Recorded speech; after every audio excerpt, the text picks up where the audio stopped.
Daniel Hill 17.1, stress. So to me, stress is it's like a strain, or like it's like tension on the mind. So like mental, emotionally, something that is um, just getting in the way, like for like some circumstances. So there's a bit of pressure or a bit of tension on something. So like something could be on your mind, and then it's just something that's continuously putting pressure on your mind and just not making your mental or emotional like aspects as clear. Just something that's getting in the way of your normal everyday life. It's something mentally because of a circumstance or some sort of pressure. So the types of stress are eustress and distress. So eustress is a healthy, and it can benefit the performance of a player. So it can it's like before a big game, you may get in the change room to play some music, just get pumped for a game, and it's more like some good hormones like released into your brain, like the fight hormones. So you'll get ready for a game, like get some motivation in you to like do well, and you'll just it's good sort of stress, like the stress of a big game, but it affects you in a good way. So you're like motivated to do it. You want to be out there. You want to play well. You want to win the game. Whereas the stress is bad. You like worry. You lose some motivation from it. So you're like scared to mess up or scared to lose rather than wanting to win. So it's more like the flight hormone. So the stress is not a benefit. It will hinder your performance. It will just get in the way. It will make you not want to play, which obviously not wanting to play will then affect the performances. You wouldn't want to be there. You won't concentrate as much. It just gets in the way. The causes of stress could be internal. So this could be like an illness. It's something that is like your fault from inside you, sort of thing. So like it could be illness, which could then cause stress through like worry of, oh, you can't work because of this illness, or it could just be a really stressful illness, like quite a fatal illness, which then will cause stress on you. You might not be able to get sleep, or you might just be worrying about a problem. Just worrying about like some stuff for you. So some internal, it could be like football lack of confidence, or like poor health, so you perform badly. So yeah, something that you can't really like. It could be like poor health because of like a bad diet. It's just something that you are like not really the cause of, but it's because of something in you, sort of thing. Whereas externals, like it's not your own fault. Like it's not anything to do with you. It's like could be like the pressure of just an aspect that you can't really handle. So like say someone said like, oh, you got to take the winning penalty in a match that's like the cup final of the World Cup or something.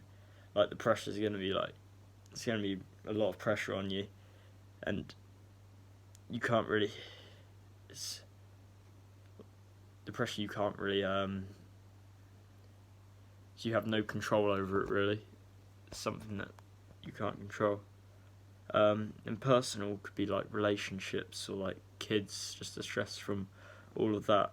This could affect your performance because you're like focusing on your personal life rather than focusing on the game and concentrating on the game. Like you're focusing, when you're playing the game, you could be like focusing more on like a bad relationship or your kids, or like kids doing bad at school or something like that, just rather than focusing on your performance and what to do in the game, concentrating on that, it would get in the way of performing well.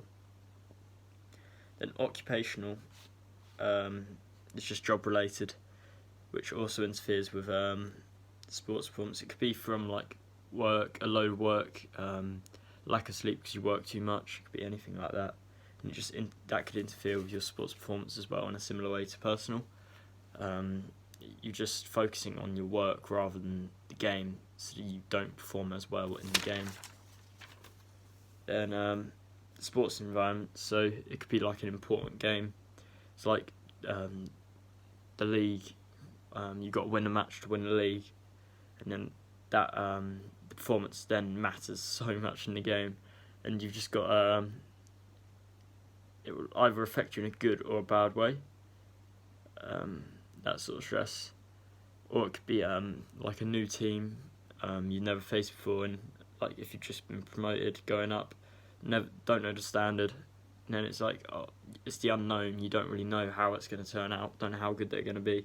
Don't know what the score's going to be. It's just that sort of stress of not knowing.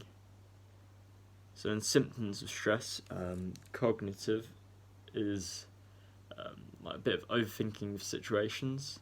So thoughts are on the stress,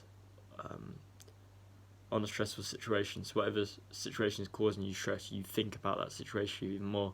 Just start to overthink it. So this could be like in football, like taking a penalty. You get stressed from the fact of taking a penalty, and then you think about the penalty, like, oh, what do I do? What corner do I put it? Where's the keeper going to go? Like, how do I run up? All of that, you just start overthinking, and it just starts to eat away at you, the stress. And somatic is the physical feeling, so it's like the butterflies in your belly. It's just feeling when you get physically stressed, like if you get so stressed you feel physically sick or something like that. Could be like in basketball when you're taking a free throw, could just start shaky hands, stuff like that. It's just like the nerves, the stress just causes you to have some physical reaction to the stress. And then behavioural is like actions before a match, so like how you act. It's like, say you're in a cup final again, it's like the way you act to cope with the stress before the game. So you could be like pacing or take anger out on people, just shut yourself off from everyone, just completely zone out and just think about the game, sort of thing. Then all this the effects on the sports performance. So nervous system response. There's the parasympathetic, which is looks after the body during rest and recuperation. And then obviously then sympathetic is the adrenaline, so it's the fight and flight hormone. So this hormone's like, you either, like, say you got jumped, say someone like attacks you in the street, like your mind will either get hormones for fight or flight hormone, so either run or fight back. And this could be in anything, not just getting like jumped in the street. So you could, like in a bad challenge in football, someone might foul you, you might jump up and then square up to them, which would be a fight response, or you could just either stay on the floor or like just get up and walk away, which could be the flight response. The mental state is just a mindset you're in. So if it's a positive mindset, negative mindset, it all affects performance. So if you're in a positive mindset, you're more motivated to do things. If you're positive about things, you're more likely to get them done. You want to get them done. It's like you see that you're more enthusiastic about it, or rather than negative, it's like you don't really want to do it. It's not that motivating. You're much less likely to complete the task you're going to do if you're less motivated and more negative about the situation you're in. Like if you're doing a marathon, if you're positive about it, you're much more likely than to get negative about it. Like if you're towards the end, you're just negative, like, oh, when's it gonna end? When am I doing this? It's like it would last a lot long. Well, it would feel like it would last a lot longer, and it's makes it a lot harder. Either if you're just positive about it, or it'll be much easier to complete. And self-confidence is sort of belief in yourself, how good you think you are. So it's like the belief. So like in football, say you were in the centre of the park, it was quite packed. Ball comes in the air, and you decide to touch it down in a tight space, like if you have the confidence to do that, rather than just like say playing it, like if the ball was a through ball, and you're a centre back chasing it down, attacker on you, do you either have the confidence to try and play the ball out, or do you just play it safe, boot the ball out for a throw in, and then obviously come back and regroup yourselves and set up for their throw? So it's like the confidence in yourself. With confidence, though, it's like if you feel you're more confident in doing it, you're more likely to succeed in doing it. So when you're doing, so if you think, oh, if you don't even have to think about it. So like if you asked someone to just do a 40-yard pass and they're like, oh yeah, sure, and just do it calmly like it was nothing. Obviously that all comes from experience of doing it loads of times, to have that confidence in yourself like it was nothing. But if you do have the confidence, you're a lot more likely to succeed, rather than like if you have to think about it and think, oh, will I do this right? What do I need to do? You're just overthinking it, getting stressed, and then you're less likely to succeed in doing it.